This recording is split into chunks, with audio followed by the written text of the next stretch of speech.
Well, hi, everybody. Welcome to the Data Science Hangout. I'm Rachel. If we haven't had a chance to meet yet, I lead customer marketing at Posit. We're the open source data science company building tools for the individual, team, and enterprise. So thanks so much for hanging out with us today.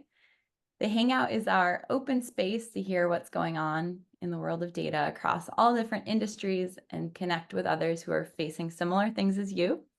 And so we get together here every Thursday at the same time, same place, except not next week, because next week we will be taking off because we'll be in Seattle for Posit Conf next week. So I just mentioned this, but for anybody who just jumped in now, would love to have you join us virtually if you're not able to join us in person in Seattle. And so we'll share that here in the chat again as well. But also, if you're watching us as a recording in the future on YouTube and you want to join us live, there'll be details to add this Hangout to your calendar below. And just make sure it adds it for 12 Eastern time so you can join us live. And I really like adding this in now to our intro, but I know people really enjoy connecting with other attendees here. So if you are interested in connecting with other people, I want to encourage you to say hello here in the beginning and introduce yourself. Feel free to share your LinkedIn or role, where you're based, something you do for fun. We're all dedicated to keeping this a friendly and welcoming space, the friendly and welcoming space that you all have made it, and love hearing from you no matter your years of experience, titles, industry, or languages that you work in too. If it's your first one, I'll add it's 100% okay if you just want to listen in here too, or if you've been joining for weeks, although we love to get to hear from you live. So there's 3 ways that you can ask questions or provide your own perspective. So you can raise your hand on Zoom and I'll call on you to jump in. You could put questions into the Zoom chat and feel free to put a little star or asterisk next to it if it's something you want me to read. Maybe you're in a coffee shop or walking your dog or something. And then third, we have a Slido link where you can ask questions anonymously. And our team will share that here in the chat in a second. Well, with all that, thank you so much for joining us today. I'm so excited to be joined by my 2 co-hosts for today, Acacia Duncan and Blythe Coons from Articulation. And so as you may know, all Posit Conference speakers receive coaching from Articulation. And so this was actually one of my favorite parts about doing a talk. And Articulation has been coaching speakers for PositCon for the past 5 years. So I thought it'd be really fun to have Blythe and Acacia join us here at the Hangout. And so I'd love to just turn it over to both of you to have you just introduce yourself briefly and also share something with us that you like to do outside of work too. Thanks, Rachel. And hi, everybody. My name is Acacia Duncan, and I'm the Director of Coaching and Training at Articulation. And I gotta say, today I have a little bit of imposter syndrome being with all of you because I live in the world of communication usually, and here I am with all of you incredibly smart data people, many of whom I have had the honor of meeting through the coaching at PositConf. Knowing a little bit about me, I guess what you need to know is that I've always kind of had this dual personality. Even back in college, I was a double major. I majored in theater performance. So all of this emoting that you see where I'm super expressive is like totally natural to me. This is where I live and where I've been trained to live.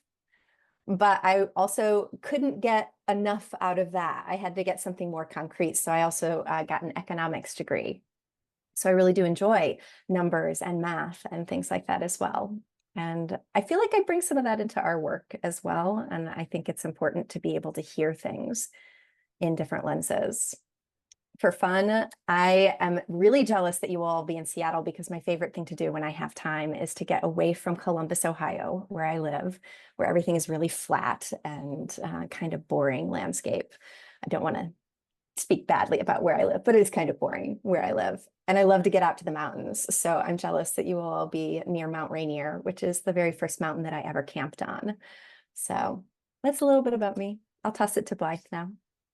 Hi, everybody. I'm Blythe Coons, and I have to say, I was a little bit nervous that I wouldn't know anybody. And of course, I'm seeing all of these people that I know from past coaching years or this year, and it's just really wonderful to have you all here today. I am an executive speech and communications coach for Articulation, and I came to this position in a little bit more of a roundabout way than maybe Acacia did. I did not come to the training in acting until it was my third degree. But when I went to college, my parents always said, whatever you do, if you can communicate well, you can do anything. And I took that to heart and I became an English major. And since then, I've done it all. I've been a high school English teacher. I've been a field hockey coach. I have been a VP at a steel manufacturing firm. I've run a co-working space and done high-end hospitality. I've done legal and financial services and HR. And I landed here at Articulation, and it really seems like everything came to where it was meant to be. I love, I see you, Mike, Mike K. Smith. I really feel like I landed in the right place. And part of that is due to Acacia and her lovely husband. And part of that is, the community that Columbus is, and how once I returned to Columbus about 8 years ago, everything started to fall into place for the rest of my life, which is really nice. My favorite thing to do, I don't want to sound too much like Acacia, but let me tell you, I'm so excited to be going to Seattle because I'm going to get some fresh air and outdoor time. And I'm definitely taking hikes on Saturday and Sunday. But one of the other things I really love to do is find new and exciting food. And oddly enough, Columbus is like a really great place for that. So I feel very fortunate to have that close to home. So we have the opportunity to find a new fun restaurant. Well, thank you both so much. And I think we just hit over 200 people right now. And I think you're going to give Hadley a run for his money on the most attended data science hangout. Oh, we need to get more people here then, so we can like put that in Hadley's Tell your face. friends. But I know when we were just chatting before the hangout, we were talking a little bit about these threshold concepts of public speaking. And I thought this would be a nice place to start with our conversation. Could you tell us a little bit more about what those threshold concepts are? Sure. And I feel like threshold concepts is what I would say is jargon, probably to many people on this call. So let me start by defining them. But before that, I think it helps to know what we do at Articulation, because many people at Posit know us through coaching speakers to deliver a talk. So when we come in and we're coaching to deliver to a talk, we're helping you work on a communication, a single thing. But the mission of our company is actually to empower leaders to deliver consequential communications. And I think it's really important that the person in that sentence comes before the communication. So threshold concepts, and if anybody here is in education, you may already understand what threshold concepts are. These are ideas that are inherent to a field that you have to truly understand if you want to progress in the field. So threshold concepts with speaking are things you have to understand in the core of your being if you want to be a great communicator, versus just have one good communication and always starting from scratch. Threshold concepts are really transformative. They really change the way you think and the way you behave once you understand them. What else? They cross the discipline. So you'll see them popping up in lots of ways. And as we talk about them today, I bet people on this call have experienced them. And they're also sometimes really troublesome. I'll admit that I don't like some of the threshold concepts, even though they're true. They give me a hard time. I don't want them to be true. They cause me problems. So that's what threshold concepts are. And there are 6 when it comes to public speaking. Blythe, do you have those up and ready to go? Yeah, absolutely. So the first one, I think, is the one that's probably hardest to wrap our heads around. And it's that speaking is habitual, not natural, because we are born potentially with the ability to speak, and that isn't true for everyone, but for most of us it is. We think that speaking is something that we can just do. But public speaking and being a good and effective communicator is habitual, which means that it can be learned, that there are a set of skills that you can start to incorporate into your life to become better at doing that. And so for those of you who say, oh, I'm not a good speaker, or I don't like public speaking, it is something that there is a future for. And I think that's really important, right? That you don't have to stop and not do it just because you're not good at it at this moment. You can become good at it. And that's exciting, I think. The second one is speaking is embodied. And maybe this is a no-brainer, but we thought it was really important to call out because we talk to a lot of people who are saying to us, well, I ran it in my head. And let me tell you, I've done plays where I did nothing but run the lines in my head for days and days and days. And then the first time they came out of my mouth, I stumbled and fell flat and it didn't go well. And that's my biggest example of like learning lots of words. But if we're doing it in our head, we're not actually putting all the pieces and parts together because speaking is embodied. There is a muscle memory to it. So when the words come out of our mouth and we stand on our 2 feet or however we're going to present those words out loud, we start to learn something new about the words that we're actually sharing. So that's something to consider if you're like, I was running it in my head. I knew it really well 5 minutes ago. Maybe say it out loud and see what changes. There's a great comment here there was a great comment in the chat, Mike Smith, like dead on, right? With the imagine preparing for your piano performance by reading the music. Yes. And that's all you do. It's totally the same. Thanks, Mike. Yes, brilliant. The third one is that speaking is social. And this means that it really involves other people. So we have to be considering our audience at all times. We sort of started thinking about these threshold concepts when we heard, have you ever written something in general to no one in particular? And the same thing can be true about speaking. Have you ever said nothing specific to anyone in particular? And of course, people are like, well, I talk to myself.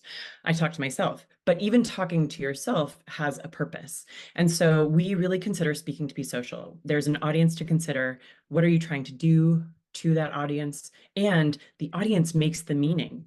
Like a different audience is going to change the kind of information you want to share.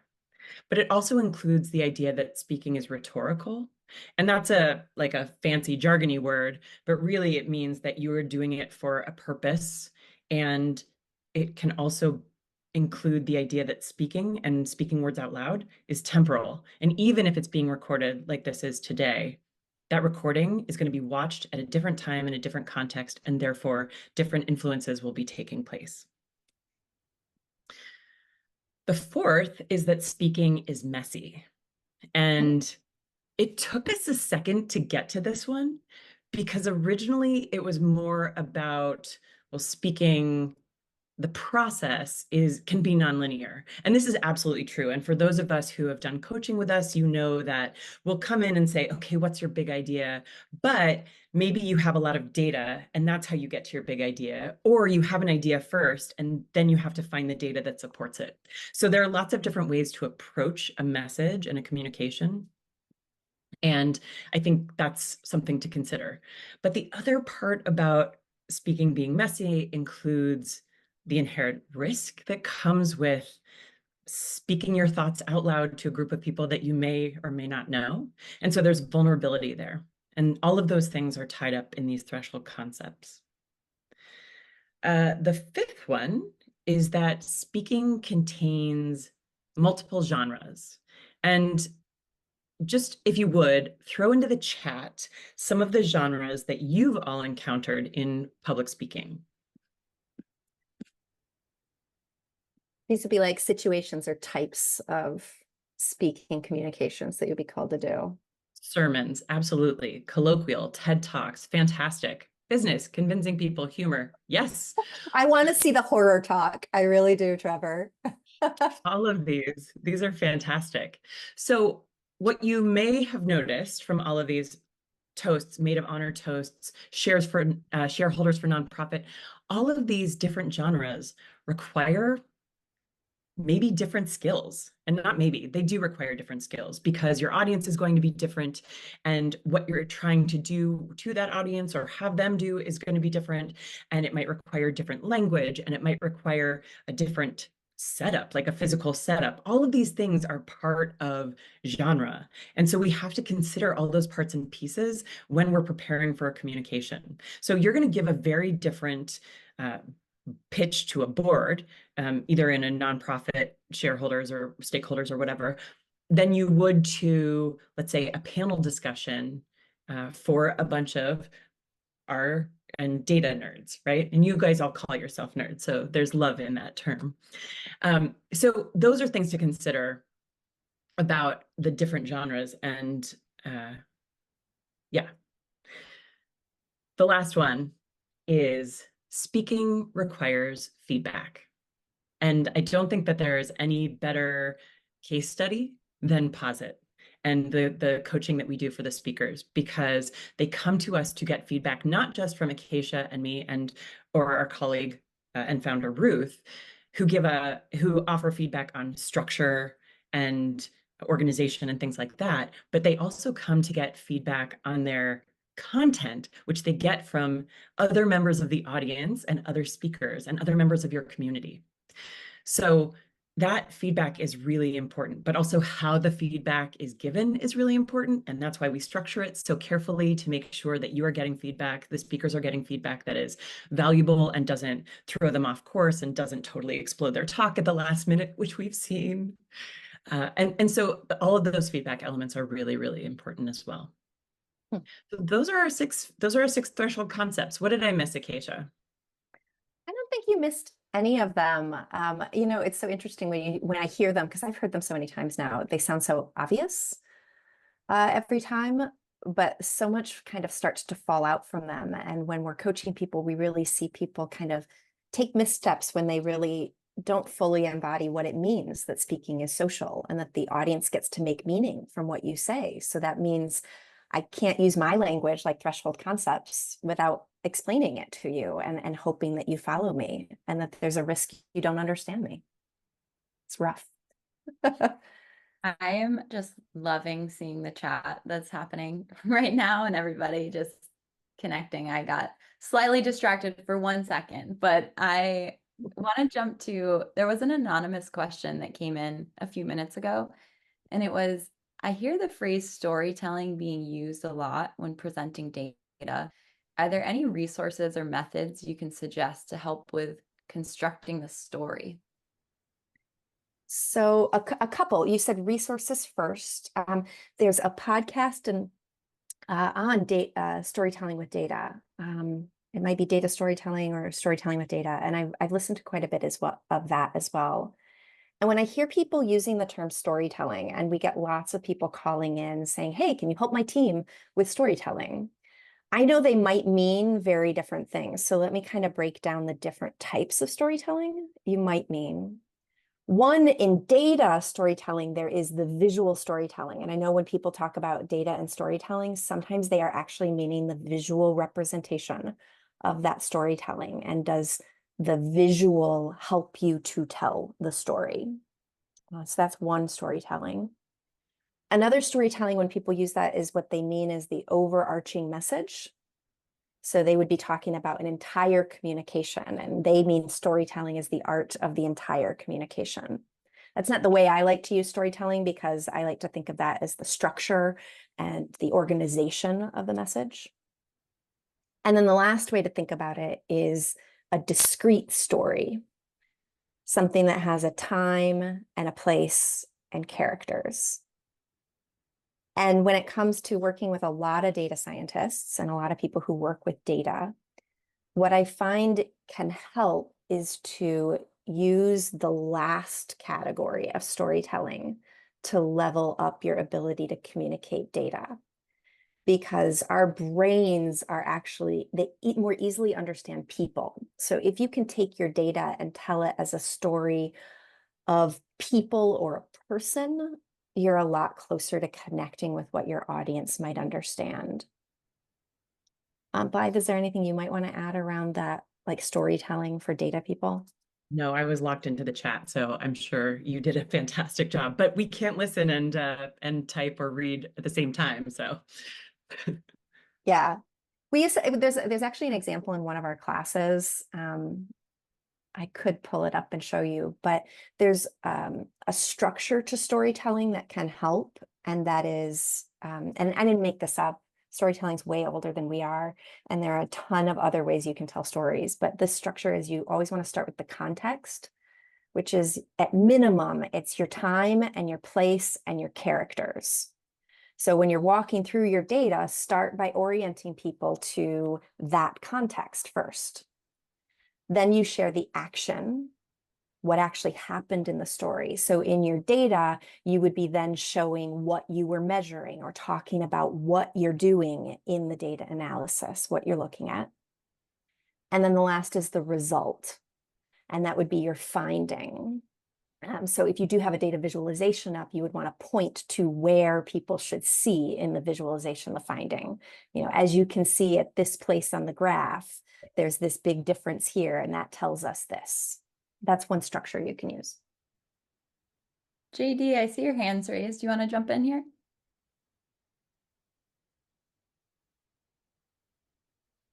We can't hear you yet. Or maybe your hand is. Sorry, I lowered there you my are. hand, but didn't unmute Okay, myself. no There's too many worries. buttons. Sorry.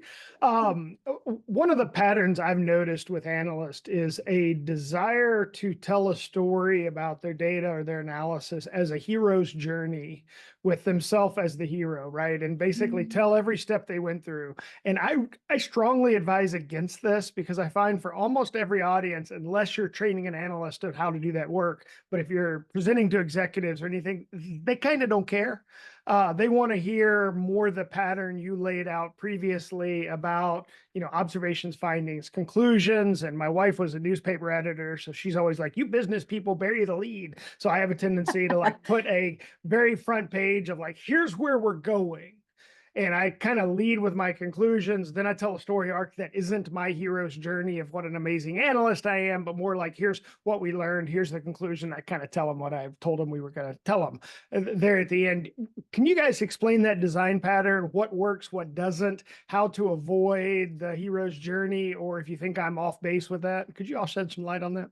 I 100% think you're on base with it. Like our boss likes to, and so I can use this knowing probably everyone in the room knows Star Wars as a metaphor. What she always likes to say is when you're actually delivering a message or telling a story to your audience, you need to remember that they are Luke Skywalker. They're the hero. Yeah, not you. Yeah, not the Not storyteller. you. Yes. Now yes. you might be Obi-Wan. You might have a great lightsaber that you want to point out to them, but you're not actually the hero of the journey, and that they have a Darth Vader. So I would say when you're thinking about those structures of tell them what you want to tell them, and then tell them again, right? Tell them what you told them. Those kind of structures are all designed around the repetition that an audience really needs to hear. It is also helpful for people to know where you're going at the beginning. Like we want to know that Cinderella is going to get the prince and everything's going to turn out happily. In business, we want to know that in the first 30 seconds. I don't want to wait till the end of the story in business for that. So those structures really, really help. But fundamentally, I think where people get off when I coach them is that they're answering a question that they want to know the answer to. There you go. Whereas you want to focus on what question does your audience want the answer to. Sometimes they're asking the wrong question, and you need to actually help bring them to a different question. But the more closely you can get aligned to the question that's in their mind, the more successful communications usually are. That's my perspective, but I agree with you. You're not the hero. My wife tells me that every day. I was gonna say, what do you mean you're hero? I see Arsenis, you asked a question a little bit earlier. Do you want to jump in here next? Yeah, sure. Thank you so much, Rachel. Yeah, thank you both, Acacia and Blythe, for chatting with us today. My question is a pretty simple one, I think. Maybe not. I was wondering if you all had maybe some themes that you've noticed in folks that work with data a lot, and I think James kind of touched on one of them just now. But if you might talk about kind of broader themes where folks that work in data or analysis or economists like you and I, Acacia, that where we could improve generally, you know, things that maybe where we don't always hit the mark or where we're not quite connected. So in terms of Posit Conf talks, there are definitely themes. There are story talks, there are package talks, and there are sort of, here's this big idea. And am I missing any of those themes for what we hear in Posit Conf? Acacia? I'm sure there are other themes, but those feel like the biggest ones. Those are the big three. But I think, is it Arsenis? Is that how you pronounce your name? It's Arsenis, yeah. Arsenis, apologies. Okay, so Arsenis, I think what we see the most is people getting a little bit too bogged down in the details. And I did see a question early on come into the chat that was like, how do you know how much to tell somebody? And it really depends. It depends on your audience. It depends on how much they know. It depends on how much you want them to know. But it also depends on how much time you have to do that. So a lot of this is like your life's work. And so every moment of it seems incredibly important. And this is sort of where we get into the hero's journey. I want to tell everybody exactly every single step I took and every single line of code I wrote. And really, it's about, again, to Acacia's point, it's about pulling out these ideas, these bigger headlines.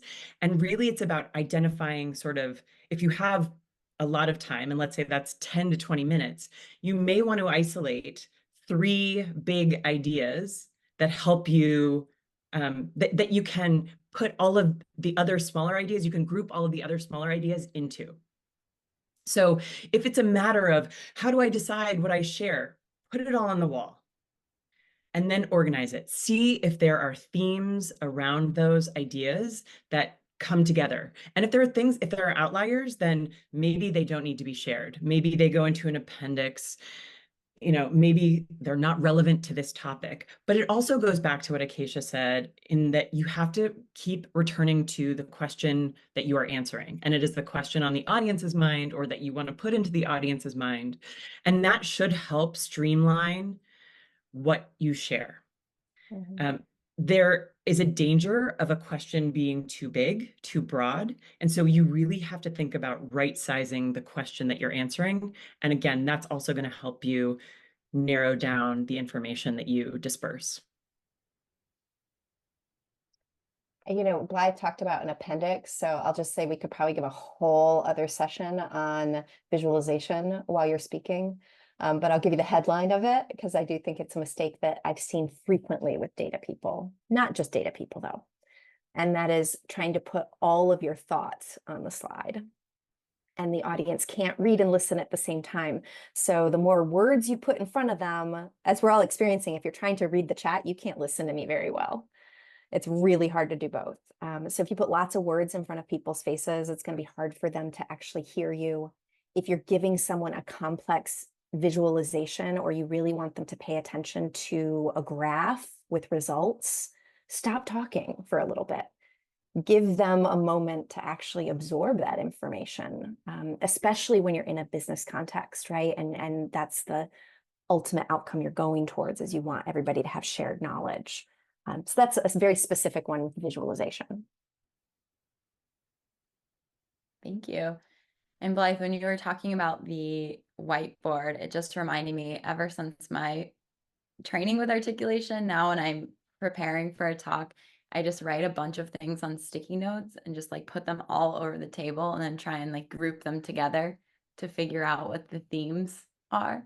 Yeah. Me too. I'm working on a project right now. They're all over. Can I ask a follow-on to that? Sure.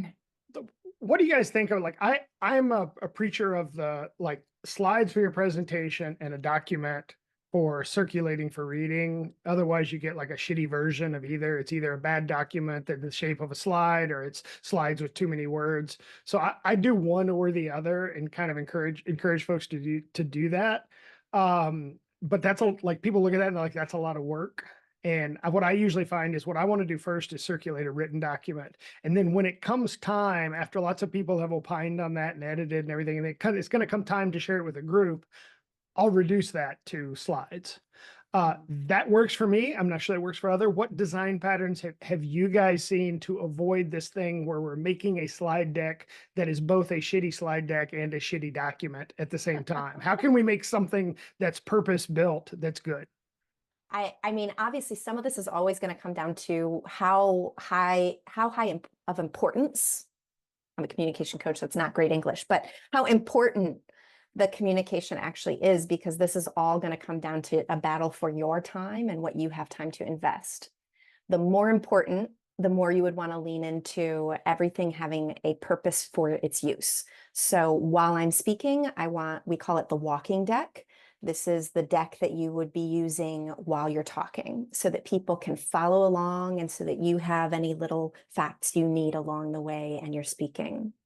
And then there would be either a read ahead, which I agree with you. I think if it's about reading, you probably want to go into a different format than a PowerPoint. And now that like I'm learning more about how you guys do things with Quarto and things like that, I'm learning that that would be less difficult than I would find it because I don't understand how to do that.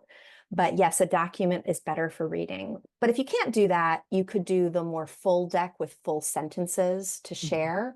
Or if the culture of your company, some of you may work for companies where that's just the culture of the company. You share PowerPoint decks. There is one company we do a lot of work with that's a large bank and their CEO wants a PowerPoint deck that he can read before the leadership meetings. That means it trickles down to every layer of the business, and they can't change that until their CEO changes the culture, right? So then you might have to live within the culture of your company, but keep in mind what you need to do to be successful as a communicator, which is usually lessen what's on the slides while you're speaking. So that would be like one intense set of slides for pre-read, and then when you pitch or do the in-person meeting, maybe a reduction of that with just the most salient points you're trying to make. Is that? Yeah, usually removing a lot of excess words. Doing that as two different slide decks is entirely more open-minded than I have historically been. So thank you for that. I see, Greg, your question you just put into the chat touches on this exactly. Do you want to jump in here? Yeah, and no coincidence that we it also comes from a banking organization. Maybe that's just the evil of financial services. Do you also have the PowerPoint culture where communications are always being shared via PowerPoint? Yeah, and I'm terrible at it. I every project we need like a 80-page PowerPoint deck that it includes. It's, to James' point, kind of the hero's journey, but kind of like it needs to document every aspect of the project. And so if we have a pitch for like a very basic idea, we need to release a new product. I've been through a lot of PowerPoint training where it says you keep it as simple as possible, not lots of colors, not tons of words, put your big idea up front. As you mentioned, kind of go back, walk them through the why, and then come back to the request at the end. But that's not how we that's not how we generally do it. We really want like very wordy slides that I think read more like a Wikipedia page than a presentation. And I'm wondering, as I said, maybe it's a financial services, but how have you tried to combat that culture and turn it back towards consultative presentations, your persuasive presentations, not documents that are a database basically? So, I mean, that's a big question because that's a culture shift question as well, where we've seen people have some success at their level in the organization when that happens is that they create what is expected of them in the company. Because unfortunately, like if you're not in a position to change the culture, like I'm not sure how effective it would be to be the squeaky wheel. It might depend on your organization, though. An organization that's really open, you might be able to be like, hey, I know I'm not the leader here, but you could share things. But from your seat, wherever you are, what you could do is do that whole deck as people are expecting to have as a read ahead or leave behind, and then hide slides. So when you're speaking, the slide is hidden. And if someone asks a question, you have the information with you that you can pull up and put in front of their face if they want to see it. But you're aiding them as listeners when you do less, because usually what happens to people if they have busy slides in front of them is they either stop listening so they can read, or ignore the slides and focus on their listening, or try really hard to do both and kind of fail at both, so they don't do really well at either, right? So that would be the best I could give there in terms of that idea. Yeah, I And appreciate it. you could also share with them that Amazon years ago, it's been Blythe, do you remember how long it's been? Like a decade now? Yeah. It's been like a Not more. decade. Amazon decided they were done with these terrible PowerPoint decks, and they nixed PowerPoint decks. And what they do now is they create a one-page written memo, and it's a very structured format they have to follow. And the beginning of any meeting is silent while everyone reads the memo. And then they talk and they do their usual discussion around it. And the idea behind it, as Jeff Bezos talked about it, was that the slide deck is easy for the speaker and hard for the listener, whereas the memo is really hard for the speaker or the deliverer and easier for the listener or the absorber. So you could share that Amazon success story. Ooh, thank you. Awesome. I'm Thank gonna you. jump to Grace's question first, and then Mike, I see your hands up as well. But Grace, you had a question around the speaking is messy part. Do you want to jump in? Yeah. Yes, thank you. So, as one of the threshold concepts, speaking is messy, and that's somehow something that I'm good at. So, what advice would you give to remove the messiness from the content spoken? Yeah, so Grace, I saw your question. Just tell me a little bit more about what you mean by the messiness of the spoken content. So probably like an example, you would be prepared, or you would have specific ideas to talk about. And then once it's your turn to talk or go through these ideas, it gets all messy, and probably the order of the ideas gets interrupted, and you don't convey, or I don't convey the specific message that I wanted to convey from the beginning. Okay, that's a helpful explanation. Thank you. So there are a couple things happening here. The first I'm hearing is that you might be having some stress responses, which is completely normal. And we work with people who are I don't think I'm muting myself. I'm so sorry. So Grace, I think one of the things that you're touching on are stress responses and stress behaviors that are coming out. And that's one of the ways we tend to get jumbled up when we go into a high pressure situation and we think it's going to go one way and then it gets derailed. We immediately start to backtrack or mess things up. Things don't come out fluidly the way we want them to. So you need to acknowledge that you're having a stress response. And there are a couple things that you can do to waylay those, to really basically short circuit what's happening in your brain. So that's the first. And if you want to learn more about stress behaviors and stress responses, we can certainly talk about that, but I don't know that it's useful to go into that in depth here. The other thing, Grace, that I'm hearing you say is that you get interrupted. And oftentimes people interrupt because you haven't gotten to what they want to know fast enough.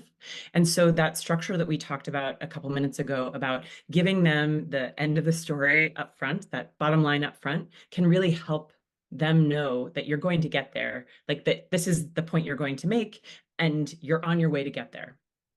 So it might help to restructure the way you're thinking about your information if you're getting interrupted, if people are derailing your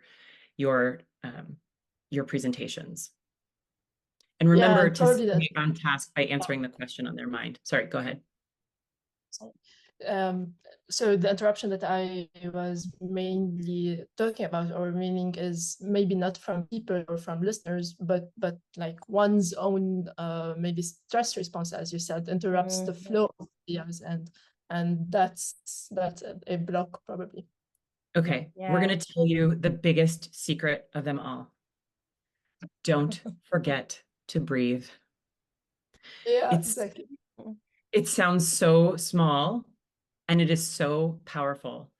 In the moment when you are feeling like things are going off the rails, stop and take a breath, and make sure you take a deep breath, like feel it expand your belly, not just your chest, right? Because you're just going to hyperventilate if you keep it really high.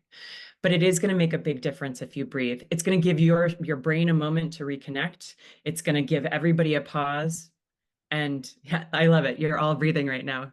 And it feels different. It does feel different when everyone takes a breath. Yeah. I just want to agree with Jared put in the chat, like the bravest people of all are often the people speaking in not their native language. And having worked with a lot of people speaking English, and it's not their native language. And even for some people who maybe their brains don't think linearly, right? They think in webs. And I think there might be a lot of people in data who think in webs, and that's part of what makes you good at your job. What we mean by that messiness is understanding that process of going from the web to something linear is a messy process, and there isn't going to be one tried and true, I can always do it this way to make it work. It's accepting that. And that's why this is one of the problematic threshold concepts for people, because you can't remove the mess. There was actually a speaker this year at Posit, and this person on the first call came and they'd done the homework. They'd worked really hard, I could tell, on their talk and what they wanted to share. And it was really well organized. It was clearly articulated. And then the questions they started getting from the audience was really showing them that the audience wasn't that interested in that topic. And it threw them so far off. Like I could just see this person on their face, like almost going white, like, what am I going to do? And, I wish I would have been an even better coach in that moment, because I wish I could have told this person, it's okay, what you're feeling right now, this is the first call. This is the time to know this and to feel this. You're not at the end. So I don't know if I'm fully answering what you're talking about, Grace, except you at one point said, how do I remove the mess? And the idea of this threshold concept is you can't. No. You have part of it is accepting the mess and breathing through it, and also knowing you're not alone. This is just part of speaking. And one more point, Grace, because it sounds like you might be a native French speaker. Arabic speaker, but yeah, I also speak French. Arabic. Okay, Arabic. That is not one that my ear is well trained on. So the other thing is that people will give a lot of grace to people who are speaking English, as I think you've seen in the comments. People will give a lot of grace to people who are not speaking their native language to give a presentation, and you should accept that grace. Yeah, thanks. Thank you. Thank you. Okay, we have a lot of awesome questions coming in here. I know we have a little under 20 minutes, but I wanted to make sure I got to Marlene. You had asked a question a few minutes ago about like the pace of speech. Do you want to jump in? Yeah. So when I get really excited about what I'm talking about or nervous, either of those two, my speaking speed goes off the rails. I mean, so fast, almost like my words become one long word. It's something that I've worked hard on over the last decade, and I still struggle with it. But I wanted to get some tips or thoughts you have about that. Either what you do maybe when you catch yourself in the middle of a presentation starting to speed up, or if you're just going quick out the gate because you're worried about time constraints. Any tips you have would be helpful there. Hi, Marlene. I'm also sometimes an excited fast talker, so I can feel you. I'll give you all like an app actually we've been playing with that you could try out if you wanted to. It's an app called Speak-O. Can you put it in the chat for me, Blythe? Mm-hmm. It's a new like AI-ish kind of tool, but it gives you metrics. So if you wanted to try and measure your voice, first of all, I would question whether it's your internal barometer that's telling you it's too fast, or whether externally it's too fast. And these kind of apps can actually help you to determine. A good rate of speech is somewhere between 125 to 160-ish words per minute. Some people can listen faster than that. Like people who listen to all their podcasts on 2 times speed, which I think Blythe does. I can't do that. I'm not a good listener that way. But What allows us to listen even at faster speeds. So if you catch yourself, Marlene, talking really fast, or anybody else on the call, what you want to do is lean into pauses and breaths. So when you think about newscasters, they actually speak at an incredibly fast rate of speech, but we understand them because they put in pauses and they put in breaths. And we think of those as auditory punctuation. If I were to put text in front of you and remove the periods and the commas and the any sort of punctuation, it would be very difficult to read. Same with speaking. We need the punctuation as listeners. So lean into breathing, lean into pausing. Now, there was a subset of what you said, which is one is I get excited, I go going fast with them excited. And the other is I have so much to say and so little time. And if anyone's in the I have so much to say and so little time bucket, I'm here to tell you that there is going to be a boxing match always between time and content. Time gets to win. So if you are rushing because you have so much to say, you actually need to look at your content and be brutal about cutting, because just getting it all in is not effective if people can't listen to it. So those are the kind of the two subset categories. Thank you. So while we just talked about a tool, I remembered there was an anonymous question that was, do you have a favorite tool that you use to ignite creativity when planning a presentation? That's a really good question. And I don't know that we do. People often come to us with an idea about what they want to include in their presentations, or there's a theme for a group of speakers or something like that. And so we don't often have to do that. Now, there are times when we have to coax ideas out of people, but we tend to ask questions to do that instead of using a tool. I mean, I guess there's an easy, like we could say, we can put it into AI, we can put it into ChatGPT and say, what would you talk about for this? And it depends on your comfort level with that. And you all have probably different tools that you use for AI and to kick back information like that. But one of our jobs is asking the questions to get to a topic that people are really excited to talk about, if they haven't gotten there already.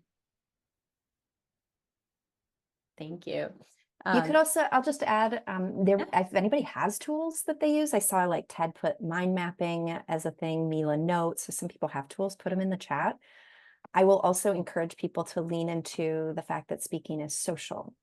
And it is sometimes just the act of talking about it with someone that can help you to clarify your thinking. If it's going to be spoken that you give later, then talking it out can be a great tool that I think people don't always lean on. And frankly, that's part of what gives me a job. So, people get a lot of ideas because we coach in a social manner.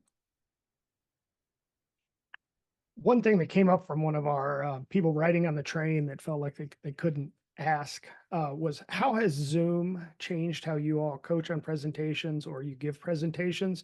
Is Zoom different than real life? Do you find it hard switching between the two? What do you do differently? Yeah, and I think Nitesh asked a similar question this too. I think that was the one. I couldn't remember the name. Thank you. I think it's always been true. There's this funny little graphic that we used to show when we were helping people transition to virtual presentations. And it's this graph where on the y-axis or the y-axis is interest that people have, and the x-axis is length of time speaking. And of course, at the beginning, people have high interest, and then it loops down pretty fast to low interest as you continue speaking. And I feel like virtual, the biggest difference is that curve is steeper for most listeners. So your need to be clearer, more concise, and be able to tell people where you're going very early is much higher in a virtual world. So it takes more effort. People are more forgiving in an in-person environment because they have a lot of other stuff that helps them to come to understanding, all the nonverbals, just the energy that's there. So I think the time thing and being more concise would be the biggest. Anything you would add, Blythe? Yeah, go ahead, JD. I was going to say that the first time I presented in a Zoom meeting where I couldn't see anyone's face, so like at least here I can see 5 people. I presented in one where I could see nothing. It was an absolute mind melter. Like I found it was so hard because I was getting no facial expression feedback. And I didn't know prior to that that I was incredibly dependent on that. And I spent that whole thing, part of my head screaming, this is awful. Something is going terribly wrong because of the lack of facial expressions. Now, I watched the recording of it later and it was fine, but I found that incredibly hard. Yeah. Yeah, you make a really good point. And it depends again on your culture, on your company's culture, how you're presenting, but you can ask people to come on camera. You know, it is a pretty big requirement of Acacia's in my work that we are able to see the person we're talking to. And so I had a group from one company that were not on camera people. And I said, I'm going to need you to come on camera. And they bristled at it, but they did it. And it enriched the experience because then you're not staring into the void. The other thing, and this is a really weird thing, and I haven't done it once yet during this Hangout, is as a speaker, and this is really hard, you want to be looking at their faces, and you should just to get their reaction, but you also want to be looking into the camera so that they feel like you're making eye contact with them as well. And that's just one tiny little shift that you can make that can sometimes close the distance. When Vicky Boykus did the thing she called norm conf, she broadcasted over YouTube live. So lots of people were on YouTube. So obviously they weren't there in the room with you, but the 2 hosts were.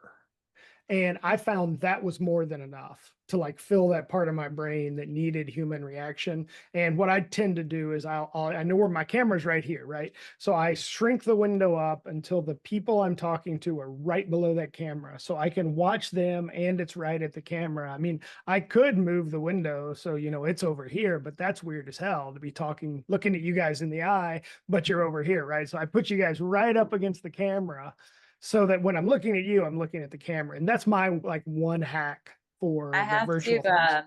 I usually have to put the main speaker, like the biggest person covering the full screen, or else I get so distracted by just like wanting to check if like someone meant to raise their hand or wanted to talk, or it looked like they were going to say something. And I just am like looking all over the place.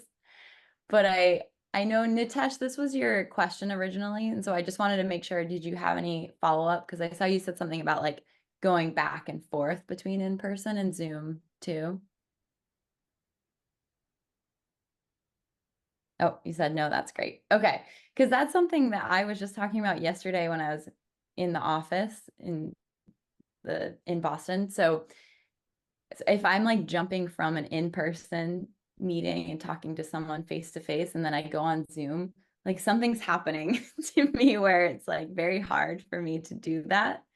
And I was wondering like how do you go jump between these 2 different formats? You know, when we first started like doing a lot more on Zoom, we actually always worked on Zoom. Even before the pandemic, we did a lot of coaching with people on Zoom. So I went in thinking I kind of knew a lot. And then early in the pandemic, when everything was on Zoom, I was really noticing like I was putting so much effort forth when I was on a Zoom call. And I've since been able to notice what you're talking about, Rachel, which is that when I'm in person, I'm almost unaware of how I'm using my energy because it is more innately natural to me to be in person. And then I get on virtual and I need to spend a little more time kind of grounding myself again.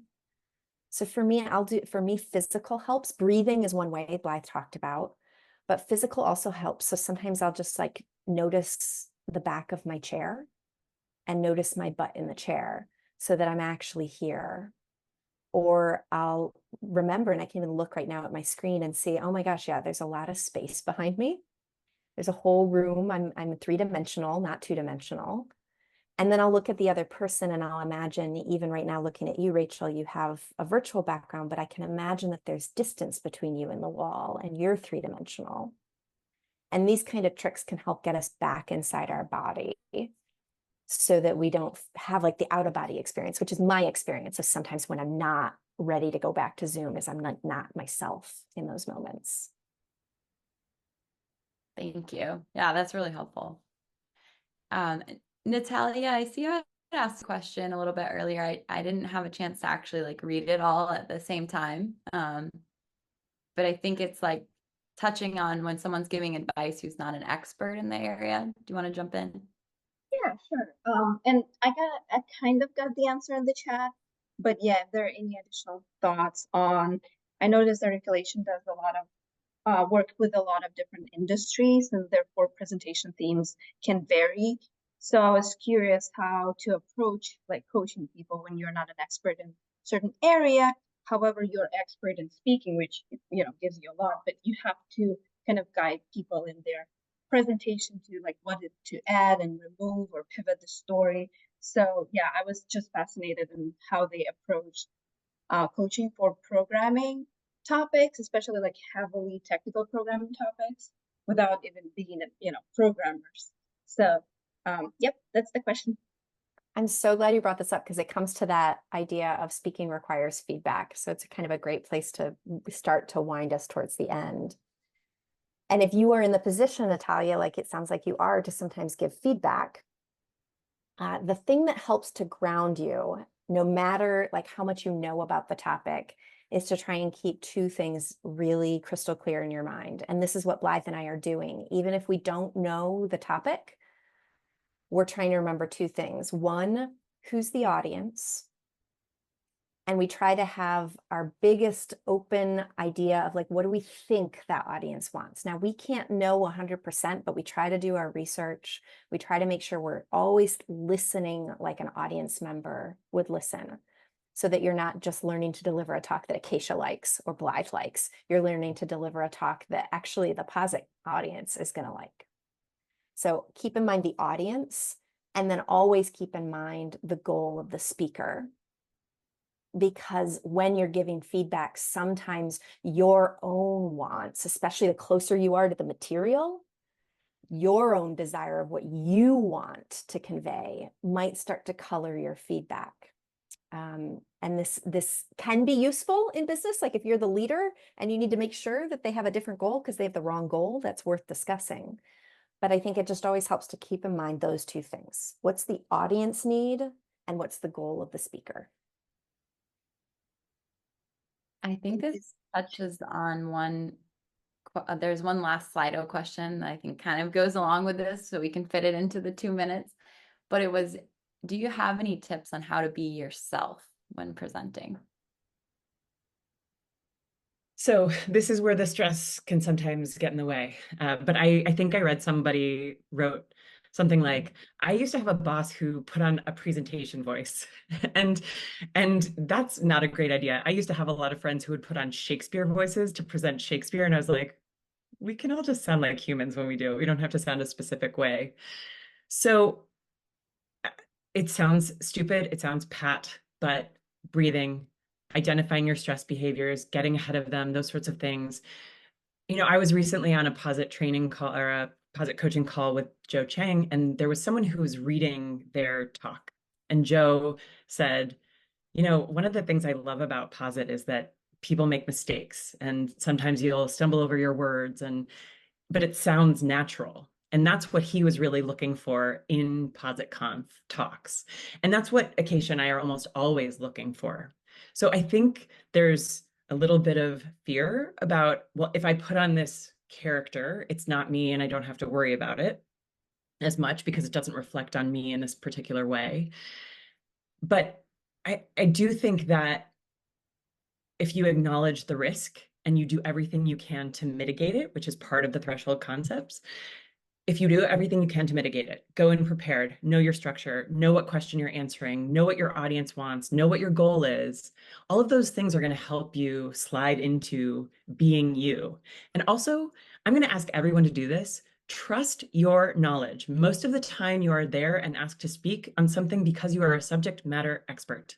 So trust your innate, not your innate knowledge, but your learned knowledge. And that is going to be better than anything you could memorize or plan down to the last second in detail. just please trust yourselves a little bit. I will only tack on one thing, which is we want to hear your voice. And by we, I mean every single audience member you ever have wants to hear your perspective. They want to hear your authentic voice. So keep that in mind as you're trying your best to do that. Thank you both so much. This has been so fun. I love this conversation today, and I'm so excited to also get to go read back through some of the conversation in the chat too. Thank you all for taking the time to join us today too. If it was your first Hangout today, we'd love to have you back. Again, we have these every Thursday, same time, same place, except for next week because we will be at the Posit Conference. But thank you all so much, and Blythe and Acacia, I really appreciate you jumping on here with us. It's great to talk about our favorite subject. So you got us on our favorite subject and with such a great group of people. We love the Posit audience every year. It's a wonderful community. Makes me want to be, it makes me want to learn R just so I can join the community. And if you didn't get your questions asked here and you're going to be at Posit Conf, find me in the hallways. I'm looking forward to seeing you. Thank you all. Have a great rest of the day, everybody.